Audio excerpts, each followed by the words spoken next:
Our children are thoroughly indisciplined. Education CS George Magoha says the government might be forced to close down all boarding schools in the country. Youth leaders vow to hold demonstrations in the coming days to force the registrar of political parties to decide a decision on party hopping and nominations. We bring you an exclusive interview with Sports and Culture Cabinet Secretary, Ambassador Amina Mohammed. Talk to us via social media platforms as Switch TV Kenya, Joel Chacha M on Twitter, as well on Facebook, Switch TV Kenya, and Joel Chacha. Can also text us on 111 444 111. And we begin. Education Cabinet Secretary George Magoha has hinted that government might be forced to close down all boarding schools in the country. Magoha described the children as highly indisciplined and reiterated his calls to introduce caning in schools. Our children are thoroughly indisciplined. You don't have to go and create a task force to find out that our children are doing what they want. And that conversation will also involve as to whether we still need boarding schools or not. So the people who are holding children like eggs, by extension, ladies and gentlemen, that is why you are seeing our children cannot handle stress. If you want to know the challenges that we have with parenting in this country, talk to school principals. In fact, I believe that other than those of us in the security sector, the school principals are some of the people who have the toughest jobs in this country. Well, give us your opinion on that particular story. Do you think boarding schools should be abolished or rather should be abandoned? On to other news, our focus now on matters politics. On his third-day tour of Nyeri County, Deputy President William Ruto has called on the judiciary to cease engaging in political gimmicks. This comes after several hints from the ODM party leader Raila Odinga on the revival of the Building Bridges initiative that was halted by the Court of Appeal. Further, DP Ruto has asked his competitors to stop using the criminal justice system to advance their political agenda. Shilangetich reports. Ilienda likizo lakini itarudi. In his latest public appearances, ODM leader Raila Odinga has been hinting on the revival of the BBI. The idea was also floated by President Uhuru Kenyatta during his State of the Nation address at the Parliament buildings last week. This has not augured well with the Deputy President William Ruto, the DP maintaining that it is a plot to create positions for a few people in the government. The constitution to create positions for leaders, changing the constitution so that leaders can have more power is not a priority. At the same time, the DP has warned the justice systems against being used to threaten supporters and leaders allied to the United Democratic Alliance, UDA. Who want to compete with us, they should compete with us on ideas and on a plan. They should not use the criminal justice system to threaten our supporters or to blackmail those who want to work with the hustler nation. In attendance was UDA's latest entrant, Nyeri Governor Mutahi Kahiga, who drummed up support for the DP, promoting the bottom-up economic model. Wetu ni huyu. Mimi nikae na yeye. Hata ikinyesha mvua, hata kuwe jua. Decision as the hustler nation that this election is going to be peaceful and that we are going to conduct dignified campaigns across all the months. Today marked the end of his three-day tour of Nyeri County in what the DP terms as his quest to unite the nation under one party. Shilangetich, Switch TV. Meanwhile, ODM party leader Raila Odinga has today received a group of defectors from UDA party Kajiado County. This comes as a response a day after DP Ruto welcomed Nyeri Governor Mutahi Kahiga and Toto Member of Parliament James Gishui, who formerly ditched Jubilee Party for UDA. Odinga, who earlier met a section of ODM and Jubilee Party officials from Nairobi, insists that his Azimio la Umoja conference will be a final demonstration of a united Kenya. The event at Chungwa House was part of preparations for Odinga's a big announcement scheduled on Friday, or rather for Friday this week, where he's expected to make an announcement on his presidential bid. Apollo James has more.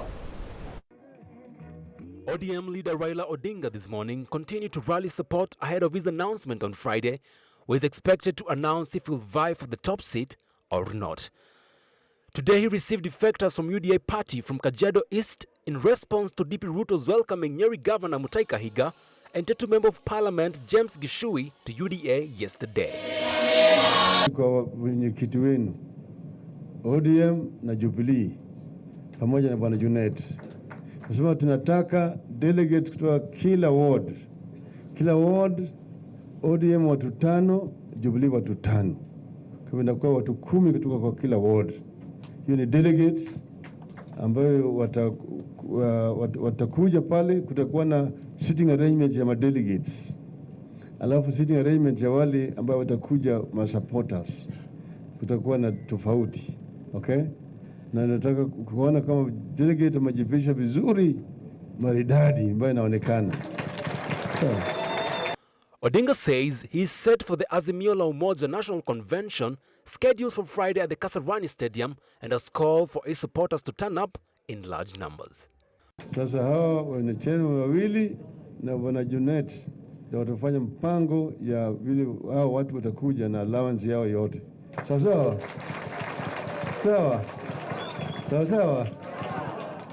Azimio unasema inawezekana. Nikisema azimio nasema inawezekana. Azimio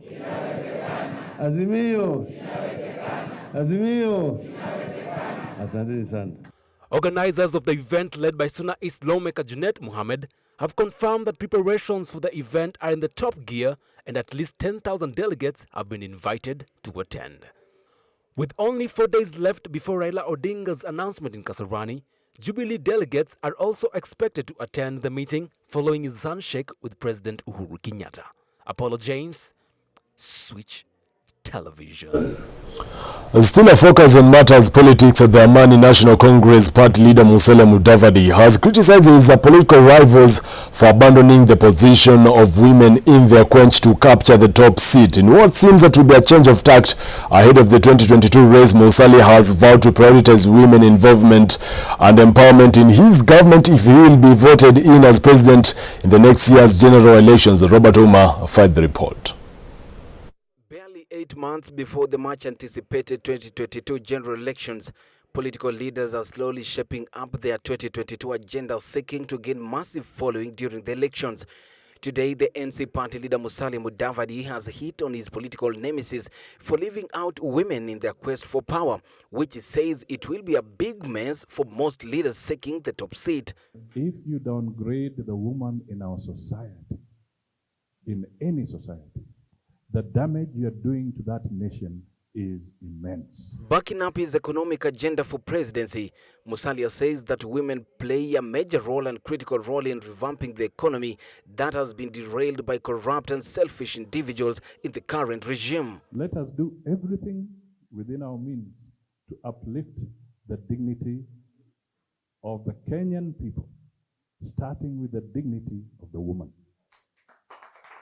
His latest sentiments have been supported by a section of women, including the former Nairobi County Assembly Speaker and Chief Administrative Secretary for Public Service and Gender, Beatrice Elachi, calling for gender representation by any aspirants, especially the presidency. We want to see serious awards of women who are outside there, women that I normally find in the gates, women that I find at many institutions. The ANC head has called on women to come out and be actively involved in political dispensation of the country and take their rightful position and not wait to be nominated. Robert Uma, Switch TV. Yes, what did we say?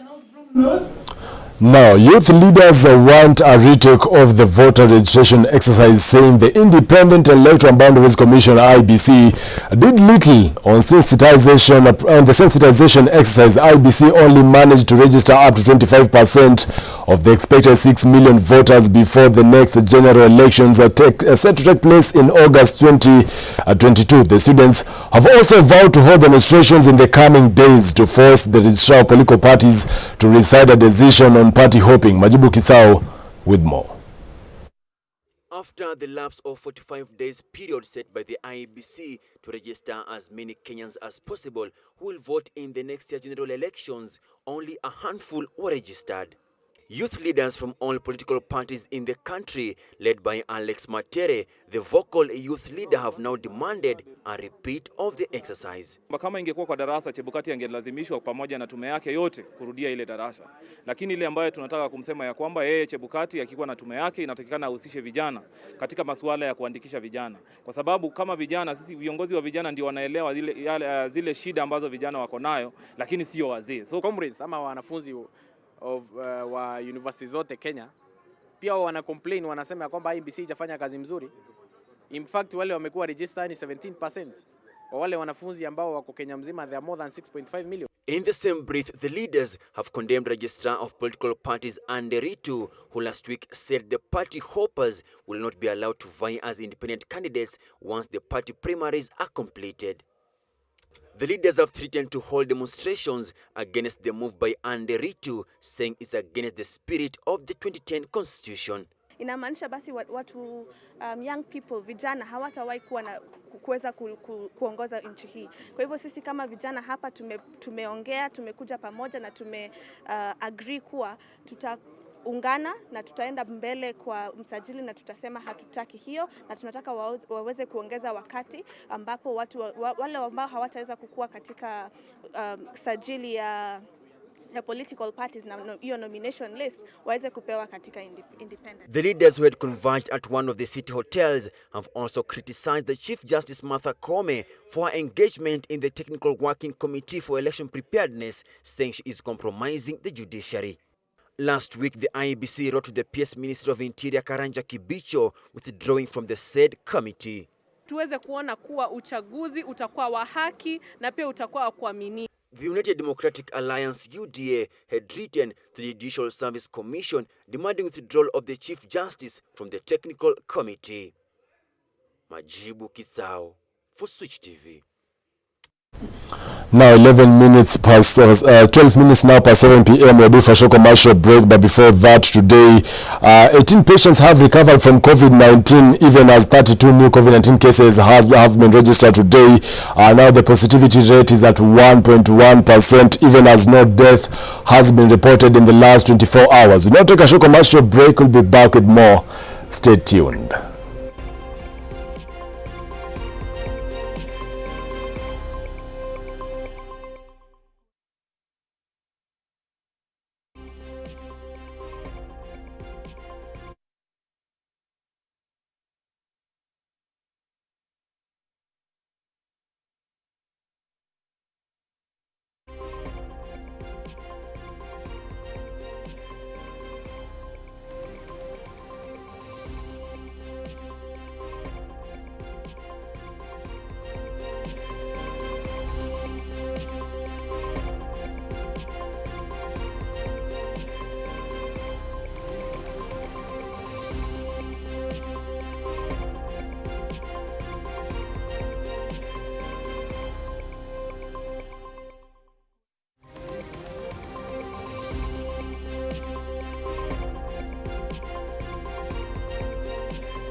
Welcome back to Breaking Today. My name is Joel Church and our sign language interpreter is Tracy Dorcas. Moving on, Sports and Culture Cabinet Secretary Ambassador Amina Mohamed has challenged the youth to be creative and proactive in taking advantage of opportunities around them in order to empower themselves economically. In an exclusive interview with Switch TV, Amina encouraged the youth to capitalize on government-supported initiatives like Ushanga and Johari that offer avenues for economic growth and development. Here's our reporter Daniel Anunda with more. With this initiative now, they can realize the full potential of what their culture offers to them, what their talents offer to them. And these are all natural talents. This is their real culture, right? So it's not as if you're teaching them anything new. All that we're trying to do is to enhance, right, the potential that they have so that they're able to do more with the time that they have. So we're giving them machines. So instead of threading the needle all the time, they have machines that they can use to bid. We're also giving them the opportunity for designers to support their work and upscale what they're doing. So we're very grateful that we've got good partners, but the government has also put in a lot of resources. Apart from the capacity building, we've given them the resources that they need to acquire bids, for instance, to acquire the new tools. We're helping them to market their products outside the country. They're able to do things that they were not able to do before. He was talking about 30 head of cattle, right? So, having a woman having 30 head of cattle with a beautiful multi-million shilling home, I think is a real clear outcome. It's visible, and it will encourage everybody else to do the same. And just on the final question, relating to young people, these are materials that are locally outsourced. They can find it locally. What advice can you give to young people for job employment? Absolutely. That this is another opportunity, another avenue for livelihood, support, and that they need to get really innovative and creative. Buying the items, for instance, and creating e-commerce outlets, right? And that can be done by young people who can buy the products, market it online, and make their living out of that. I think young people are creative, they're innovative, and they can bring that to the table. It is indeed a call to the young people not to choose what to do, but to do what they have and actualize their possibilities and potentials. Everything is available. There's nothing like there's no job. Use what you have to earn a living out of it. Reporting for Switch TV, I'm Daniel Anunda. Away from that, experts have warned drivers against crossing flooded rivers. A day after 33 people died at Enzi River in Mwingi, Kitui County, in what experts have termed the accident as avoidable. Kenya Red Cross Society, that has been at the forefront during such tragedies, has said caution needs to be taken whenever there are flash floods, as most of them could pose a great danger to motorists. Our reporter Lemayan Letina tells us more. The Mwingi bus tragedy. The nightmare which swept away 33 lives in total, including a 9-month-old baby, and 15 members from the same family, has left many pending questions across the country. This is the 4th consecutive time River Enziu is hitting headlines. In 2018, it swept away a public service vehicle with 5 people on board. In 2019, a Toyota Land Cruiser swept away ferrying medical supplies. Last year, a private saloon car followed suit. My message of condolences to the families and the people of Mwingi and the entire Kitui County because of the demise of their loved ones. I'm here at Mwingi Level 4 mortuary and just checking on what is happening. And what we are doing at the moment, the exercise is first of all taking the fingerprints of the people who have the bereaved. After the fingerprints, that's when we can now do also DNA, but postmortem will be done tomorrow. We have people who are gathered here, relatives coming to check their own people. We have also the loved ones who are come to identify the bodies. So the place is building up and we expect more people to be here. What I would want to request from the well-wishers, the business community of Mwingi, churches, the political people. Experts are now warning motorists against crossing such rivers, especially during flash floods, saying such accidents happen in areas where water seems few meters deep. Wewe ndio kiongozi wa hiyo gari. wewe ndio unastahili kuwa na ile tunaita ufahamu wa hiyo gari yako na ufahamu wa barabara. Ndio maana ulipewa kitambulisho ya kufanya kazi ama ya kuitambulisha kuendesha gari. Sami Kamanu, a flood expert and a trainer at the Kenya Red Cross, says Kenyans should always be wary of waters above the knee and halfway above wheel of a vehicle. So kwa kusema tu kweli tunasema safety cut across. Hatutasema ati ni sehemu gani ama gani. Sehemu zote za Kenya kwa huu msimu wa mvua ni hatari. Floods accidents have been on the rise since the onset of heavy rains being experienced in the country. Last month, 11 people from Kivwe village in Embu County perished after their car plunged into water. Letina Lemayan, Switch TV, Nairobi. Well, time now for business news.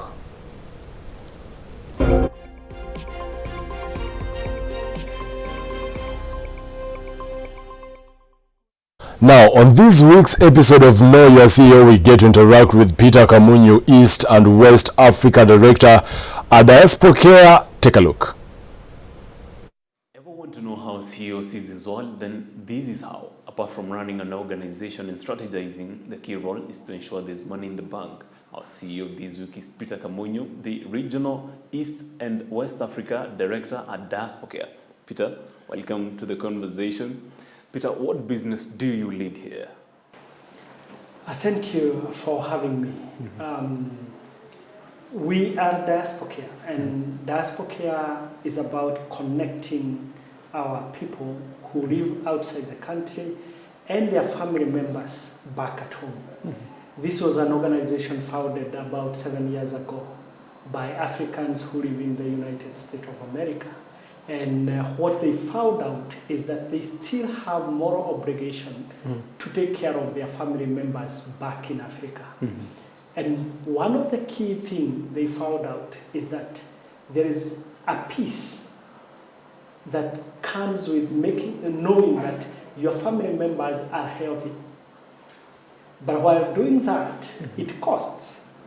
And while it costs, you work so hard, earn some dollars, and send the dollars back home, but sometimes it is not utilized for the purpose that you sent it for. Sometimes we have options of prioritizing health versus other needs. So Diaspora Care was founded to make sure that the coins, the dollars, the shillings that are meant for healthcare go straight to healthcare. Peter, leading such a business, we cannot understate the importance of networking. How do you establish a network out there?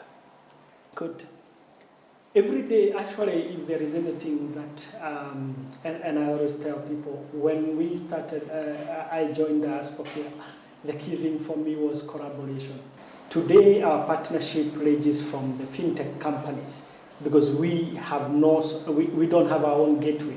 But we are working with organizations like Equity Bank through their FinServ company. We are working with the Cerirans of this. So those are the partners that in Nigeria we are working with Paystack.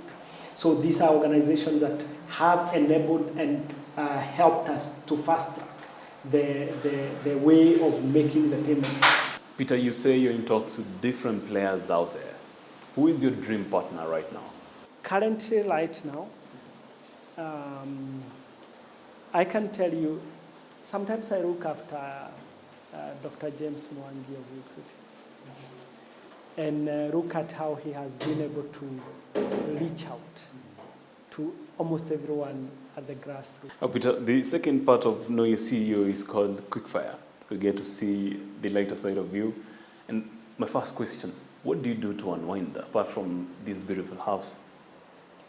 I do a lot of things, but one of the central things that I do a lot of community worship experiences. The Omicron virus is here with us, and close to here with us, I would say. Are you scared? Let me tell you, if there is, I don't get scared about life and what unfolds. I have resolved, based on faith, that anything that come our way, we will always have a solution out of it. Peter, what's that one thing that your friends don't know about you? That very soon, not long, I will be running for a political office. What political office are you talking about? After I have established this. Let's keep this away first. What political seat do you want to buy? I will run for a political office, and I will announce when times. If you'd go as an MP, will you consider that? That may be that may not have the impact that I want to see. Oh, we're talking about senator. That may not have the impact. Here goes my governor. Possibly that will like it. From there, what county? From there we can start talking. We have many counties because I'm a Nairobian. I live in Nairobi and I come from Murang'a. Yes. Peter, as we wind up your success story from the banking sector to the medical sector right now, what will you tell that person in the banking sector?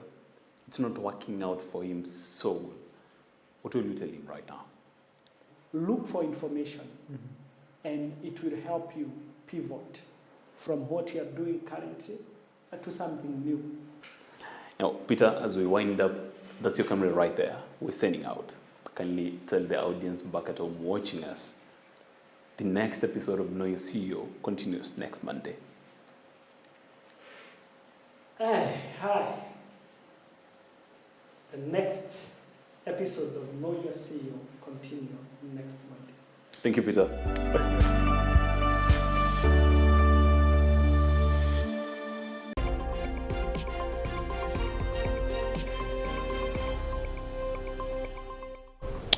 A time to now get sporty. Kenya's Eliud Kipchoge and Faith Kipyegon have been nominated for BBC Sports Personality of the Year award.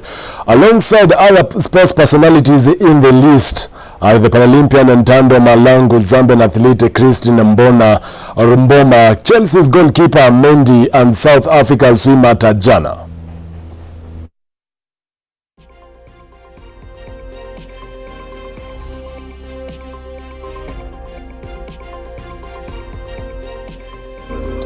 Meanwhile, Harambee captain Michael Olunga has been named the best player for the months of October and November. The Kenyan striker has bagged in recent times, clinching the FC Champions League Golden Boot with 9 goals.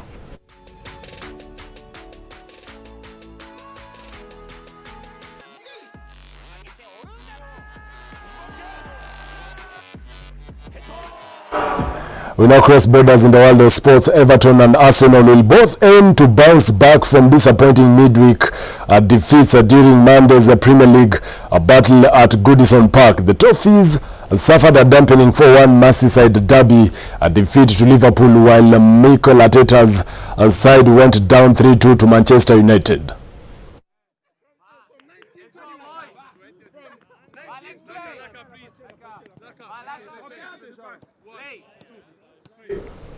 Meanwhile, Arsenal manager Arteta looks ahead to tonight's visit to Everton in the Premier League. Having played for the Toffees, the Spaniard spoke about the difficulties the Goodison Park outfit have been suffering, including when Granit may return, as well as the Gunners' plans ahead of the January transfer window.